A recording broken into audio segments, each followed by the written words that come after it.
咧就煮一個粉絲蝦米煮節瓜，整午餐食嘅，係啦，好食啊！呢個隔離做啊，又好味又鮮味又有得啊！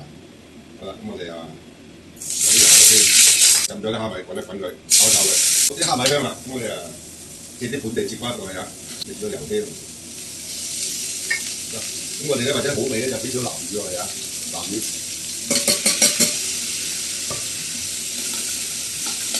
炒勻佢底，再炒勻佢。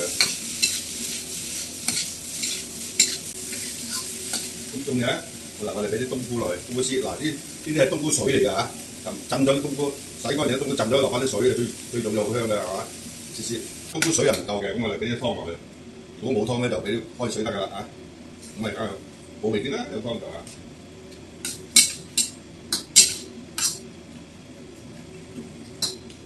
最重要咧就冚住佢煮下佢。點解要冚住佢咧？因為煮節瓜粉絲蝦米啊嘛，煮咧就要落湯嚟慢慢煮㗎啦。咁我琴日睇咗個視頻咧，有位老師傅咧就教人煮呢個菜，佢全程咧就咁炒，分零鐘啦，分零鐘咧咁啊再一炒落去，跟住又落粉絲落去，咁啊炒勻佢，咁啊滗出嚟俾人就得㗎啦。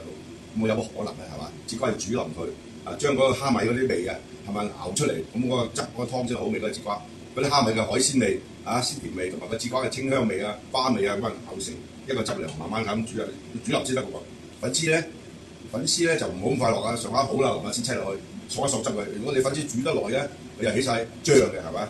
咁啊，我哋慢慢煮佢，大約煮7-8分鐘到啦。OK， 應該聞到味啦，都香味啦。好，睇下先。啊，真係好啦。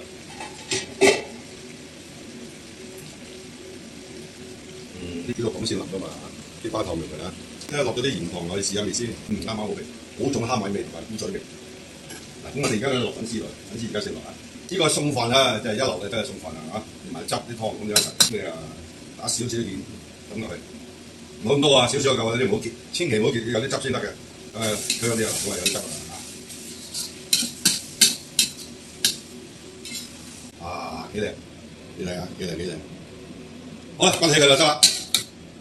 嗱，呢個節瓜粉絲煮蝦米咧，咪大功告成啦，你睇幾靚啊！煮埋佢炆埋佢咧咁樣啊，緊緊地。又冇流汁，又軟滑。節瓜粉絲蝦米咧唔可以炒嘅，啲瓜如果你炒又唔會熟嘅，炒個分鐘就。而家炆都要炆成5個分鐘，你睇下，好香嘅。試下啦，嗱，我食飯就食呢個啦，今日食得起碼2-3碗飯。